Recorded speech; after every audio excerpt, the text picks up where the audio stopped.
की जाएगी। दोपहर 2:30 बजे कैबिनेट की प्रेस ब्रीफिंग होगी। जयपुर मुख्यमंत्री भजनलाल शर्मा सीएमओ पहुंचे हैं। कुछ ही देर में कैबिनेट की बैठक शुरू होगी। ज्यादा जानकारी के साथ संवाददाता रोशन खबर पर जुड़ चुके हैं। रोशन, आज काफी व्यस्त शेड्यूल है मुख्यमंत्री का, पहले कैबिनेट की बैठक फिर मंत्रिपरिषद की बैठक, क्या कुछ जानकारी?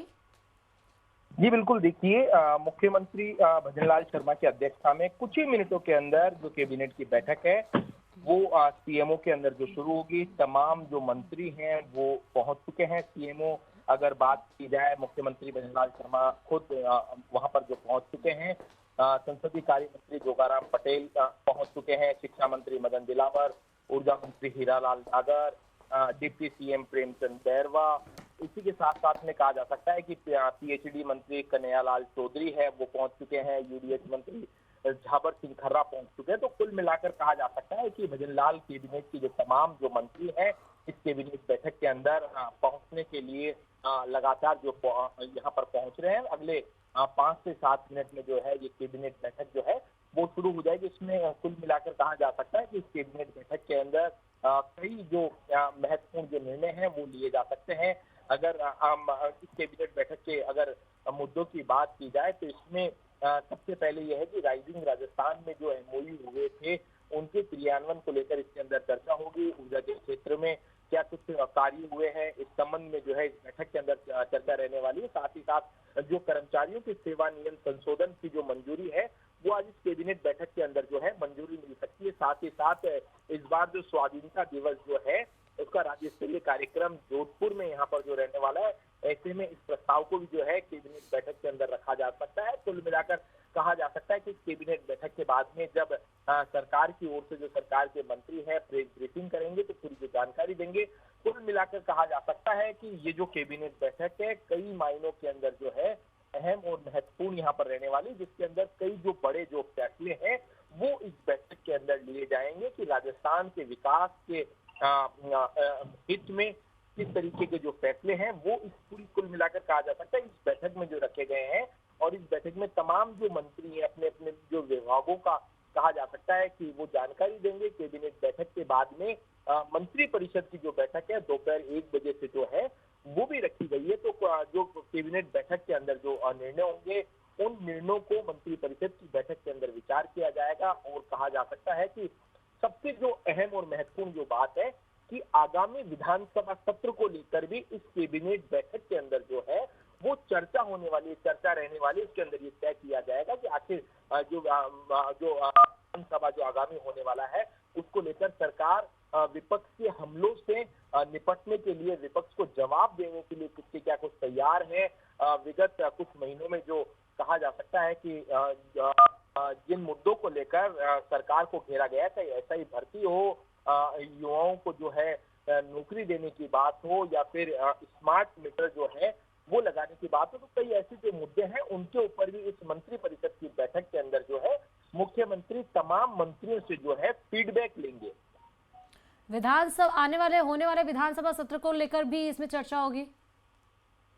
जी बिल्कुल, मैंने बताया कि आगामी जो विधानसभा सत्र है उसको लेकर भी जो है वो इस बैठक के अंदर जो है चर्चा रहने वाली है कि जो आगामी जो विधानसभा सत्र है उसमें किस तरीके की जो है सरकार की ओर से जो है वो तैयारियां रहेगी। विपक्ष के जो सवाल होंगे उनको जवाब देने के लिए पूरी तरीके से कहा जा सकता है कि इस बैठक के अंदर जो है वो चर्चा यहाँ पर रहने वाली है। साथ ही साथ मैंने यहाँ पर बताया कि इस बैठक के अंदर जो मानसून सत्र की जो तैयारियां हैं तमाम संभागों से जो रिपोर्ट आ रही है उसको लेकर चर्चा हो सकती है। साथ ही साथ इस बार राजस्थान के अंदर 10 करोड़ जो है वो जो है पौधे लगाने का रखा गया है। एक पेड़ माँ के नाम जो अभियान है उसमें क्या कुछ हुआ है ये भी चर्चा हो सकती है। कुल मिलाकर कहा जा सकता है कि राजस्थान के जो विकास से जुड़े हुए जो तमाम मुद्दे हैं उन मुद्दों को लेकर आज इस कैबिनेट की बैठक के अंदर जो है एजेंडे रखे गए हैं।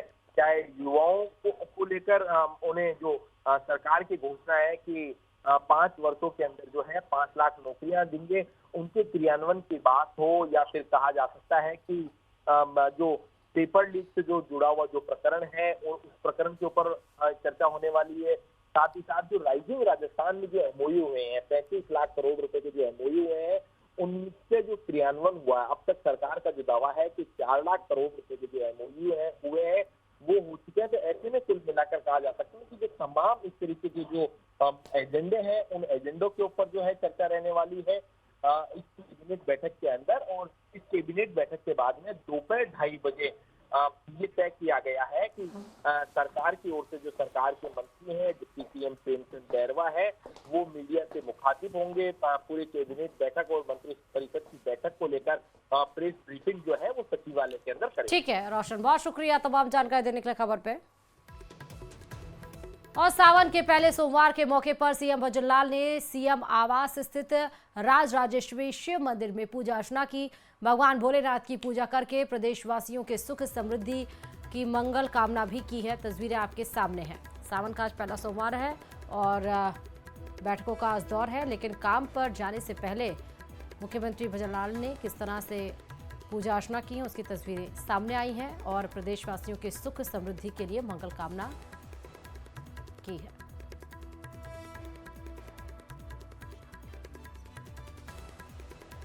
राजराजेश्वरी मंदिर में पूजा अर्चना करते हुए आपको दिखाई पड़े हैं मुख्यमंत्री भजनलाल शर्मा अपनी पत्नी के साथ। इन्होंने पूजा अर्चन की है। और चले बात जैसलमेर से बड़ी खबर की। बासनपीर में छतरियों को लेकर विवाद का पूरा मामला। बासनपीर गांव के स्कूली बच्चों में डर का माहौल है। डर की वजह से स्कूल बच्चे नहीं जा रहे हैं। अध्यापक स्कूली बच्चों का इंतजार कर रहे हैं। कल दोनों छतरियां बनकर तैयार हो चुकी थी, लेकिन इसके पहले छतरियों को लेकर जो विवाद हुआ था, जो पत्थरबाजी हुई थी, पुलिस को मोर्चा संभालना पड़ा था।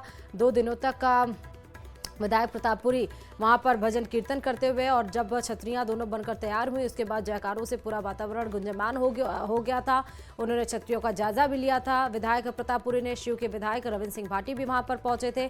लेकिन उन सब इंसिडेंट्स के बीच में, मतलब वो 3-4 दिन जो वहां पर हुआ, उसके बाद बच्चों के अंदर वो डर समा गया। ज्यादा जानकारी के साथ संवाददाता सावलदान खबर पर जुड़े हुए हैं। सावलदान, बच्चों के अंदर डर समाया है, वो कैसे हटेगा? देखिए, तो जैसलमेर सदर थाना क्षेत्र के बासनपीर गांव में 2 छतरियों को लेकर विवाद हुआ था, वो अब थम चुका है। कल दोनों छतरियां तैयार हो चुकी है। अब आज स्कूल जैसे ही खुली सोमवार को, तो स्कूली बच्चे हैं 200 से अधिक नामांकन है, वो स्कूल नहीं आ रहे हैं। बच्चों में डर का माहौल है, खौफ का माहौल हो गया, और उसको दूर करने के लिए शिक्षक है या जो गांव के मौजूद लोग हैं उनको मोटिवेशन देना पड़ेगा, हिम्मत बढ़ानी पड़ेगी, तो ही आएंगे। वर्तमान में जो स्कूल के जो शिक्षक है वो स्कूल में जरूर बैठे, लेकिन बच्चे वहां नहीं पहुंचे। सबसे बड़ा चिंता का विषय जी। बच्चों को कैसे समझाया जाए, क्योंकि वो बच्चे, उनके अंदर डर वो समा गया, उन्होंने देखा उस तरह।